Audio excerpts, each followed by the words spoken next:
හොඳයි මේ පින්වතුන් ප්‍රශ්නයක් විමසලා තිබෙනවා ස්වාමින් වහන්සේ අපේ හිතේ ඇතිවන වෛරය, ක්‍රෝධය, තරහව, ඊර්ෂ්‍යාව වගේ නුගුණ ධර්මයන් නැති කරගන්න මාර්ගයක් පහදා දෙන්න කියලා.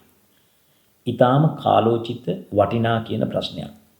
පින්වත්නි ඔබ මම අපි හැම දිනාටම පොදුවේ බලපාන ප්‍රශ්නයක් තමයි මේ ආඝාතය නැත්නම් වෛරය, තරහව.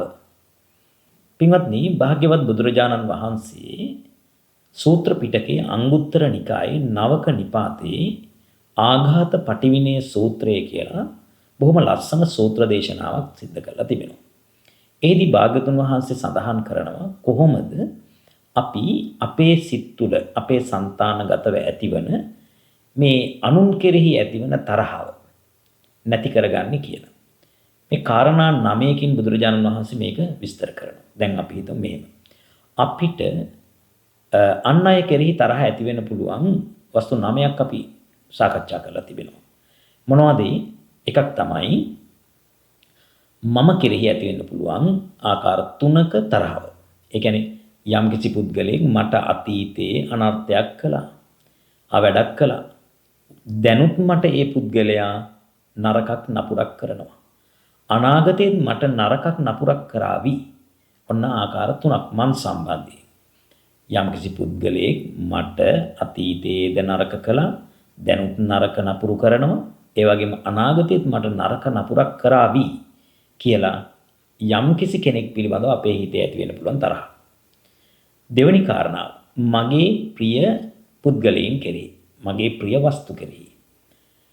මේ පුද්ගලයා මගේ ප්‍රිය පුද්ගලයන්ට අතීතයේත් නරකක් කරා. දැනුත් නරකක් කරනවා.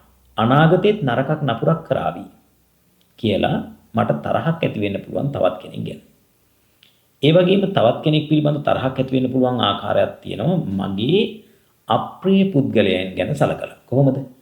මගේ අප්‍රිය පුද්ගලයින්ට මේ පුද්ගලයා උදව් කරනවා. අතීතයේ උදව් කළා. අනාගතයේත් උදව් කරා. මෙන්න මේ විදිහට තමා ගැන සලකලා, තමාගේ ප්‍රිය පුද්ගලයෝ ගැන සලකලා, තමාගේ අප්‍රිය පුද්ගලයෝ ගැන සලකලා ආකාර 9කට ආඝාතයන් එමනම් තරහවල් ඇති වෙන්න පුළුවන්කම තිබෙනවා.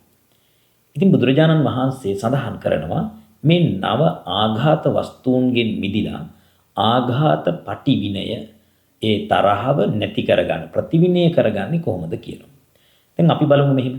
පින්වත්නි අපිට යම්කිසි පුද්ගලයෙක් පිළිබඳව හිතනකොට මේ පුද්ගලයාගේ බොහෝම දුර්ගුණ තිබෙනවා. ඒ දුර්ගුණ අතර අපිට එක හොඳක්වත් හොයාගන්න බැරිද? ඒ මිනිස්සයා අපිට කරපු එක උපකාරයක්වත් නැද්ද? අන්න ඒවා තියෙනවා. ඒ නිසා කල්පනා කරන්න තමන්ට පුළුවන් නම් අර තමන්ට තරහ යන කෙනා පිළිබඳව පොඩ්ඩක් තරහව අඩු කරගෙන පොඩ්ඩක් හිත නිවාගෙන මිනිත්තුවක් අපිට හිතන්න පුළුවන් නම් මේ පුද්ගලයා මට අවැඩ කරා, මේ පුද්ගලයා මට අවැඩ කරනවා, මේ පුද්ගලයා මට අවැඩ කරાવી. නමුත් මේ පුද්ගලයා මේ මාත් එක්ක ගත කරපු ජීවිතයේදී මට මෙන්න මේ අවස්ථාවේ උදව්වක් කරලා තියෙනවා. දැන් අපි හිතමු මෙහෙම. දැන් ඔන්න ස්වාමියා සහ බිරිඳ අතර ඇති වෙන ප්‍රශ්න. දැන් අපි හිතමු ස්වාමියාට බිරිඳ සමග ඇති වෙන තරහවක්. එවනම් බිරිඳට තමන්ගේ සැමියා පිළිබඳව ඇති වෙන තරහක්. හැබැයි අපි හිතමු බිරිඳ කියලා ඔබ බිරිඳක් නම් ඔබ කල්පනා කරන්න මගේ සැමියා මං විවාහ කරගත්ත දවසේ ඉඳලා මට කිසිම උදව්වක් කළා නැද්ද? එකම උදව්වක්. එකම හොඳක්වත් නැද්ද මේ මිනිස්සයාගේ? අන්න එක හොඳක් තියෙනවා නම් ඒ හොඳ පිළිබඳ මෙනෙහි කරන්න පටන් ගන්න. ඒ කුඩා නමුත් ඒ හොඳ ඔබට කරපු උපකාරය මෙනෙහි කරන්න පටන් ගන්න. මම හොඳ උදාහරණයක් කියන්නම්. මගේ ජීවිතේ මම උදාහරණයක් කියන්නම්කෝ. පින්වත්නි මම වැඩ හිටපු එක්තරා ආරණ්‍ය සේනාසනයක වැඩ හිටියා. මට වඩා වස් වලින් අඩු එක්තරා ආශ්‍රතුන් වහන්සේ නමක්. ඇත්තටම උන්වහන්සේ ඒ දවස්වල වස් තිබුණේ නැහැ, සාමණේර. මේ සාමණේර හිමිනමට මම නිරන්තරයෙන්ම මොන හරි උපකාරයක් කරගන්න කතා කළා. දැන් උදාහරණයක් වශයෙන් අපිට ගස්වල අතු කපන්න බෑ. මල් ටිකක් කඩා ගන්න බෑ උපසම්පදා නිසා. එතකොට ආයෂ්මතුන් වහන්සේ මට මල් ටිකක් ඕනේ බුදුරජාන් වහන්සේට පූජා කරන්න. කිව්වහම ගස්සල දාලා යනවා. ලොකු ස්වාමීන් වහන්සේට උපකාර කරනවා. නමුත් මට උපකාර කරන්නේ ඔහොම කාලයක් තිබුණා. මට අවඩමයි කරන්නේ. මම දවසක් අපේ ලොකු ස්වාමීන් වහන්සේට ගිහිල්ලා කියනවා ලොකු ස්වාමීන් වහන්සේ මට හිතෙනවා අර ආයෂ්මතුන් වහන්සේට දෙකක් දෙන්න. එහෙම කිව්වන් ලොකු ස්වාමීන් වහන්සේ hina වෙලා කියනවා ආයෂ්මතුන් වහන්සේ ආඝාත පටිවිණේ සූත්‍රය අහලා නැද්ද?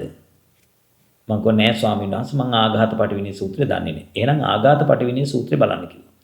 ඇත්තටම ආඝාත පටිවිණේ සූත්‍රය බැලුවට පස්සේ තමයි මට ලැජ්ජා හිතුණා මං ගැන. ඇත්තටම ඒ ආයෂ්මතුන් වහන්සේ මට ගොඩක් උපකාර කරලා තියෙනවා. කලින් උපකාර කරලා තිබුණාට දැන් උපකාර නොකරන. දැන් මට කරන්නේ අදව්වක්මයි උදව් කරන්නේ. එතකොට වර්තමානයේ මට අදව් කළාට අතීතයේ උදව් කරපු ඒවා සිහිපත් කරන්න මට උන්වහන්සේ පිළිබඳ අර තිබිච්ච වෛරය පහව ගියා. ආඝාතයේ පටිවිණේ වුණා. එහෙනම් ඔබටත් මේ දේශනාව තුළින් ගත හැකි දෙයක් තියෙනවා. මොකද්ද? ඔබටත් මටත් අප සියලු දෙනාටම අපේ సంతానගතව ඇතිවෙන වෛරය තරහව අවම කරගන්නට නැති කරගන්නට නම් අපිට අනාගාමි වෙන්න වෙනවනේ. අවම කරගන්නට පුළුවන්කම තිබෙනවා. කොහොමද? අපිට වෛරය ඇතිවන අනිත් පුද්ගලයා පිළිබඳව. ඒ පුද්ගලයාගේ දුර්ගුණ ගොඩාක් තිබ්බත් එක ගුණයක් තිබ්බත් ඒ ගුණය නිරන්තරයෙන්ම සිහිපත් කරනවා නම් මෙනෙහි කරනවා නම් ඔබට අපිට පුළුවන්කම තිබෙනවා ඒ ආඝාතය පටිවිණය කරගන්නට පුළුවන්කම තිබෙනවා. එහෙමනම් මේ උතුම් සද්ධර්ම දේශනාව ඔබට ඒ සඳහාම උපනිශ්‍රේ වේවා කියලා ප්‍රාර්ථනා